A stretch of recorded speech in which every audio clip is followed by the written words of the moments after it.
I'm making some Vietnamese fresh spring rolls. Okay, let's lay some lettuce on the rice paper, just like that.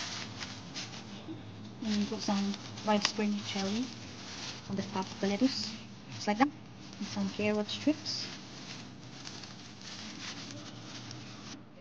And some julienne cucumber, skin off. And the shrimps on the side. I cut the shrimp into half.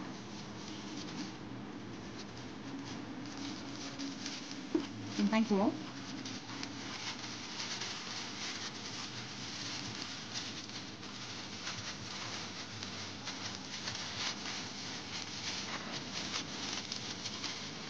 And there you go. Our fresh Vietnamese fresh spring rolls. This is my homemade Vietnamese spring rolls with my homemade dipping sauce. Yum yum yum!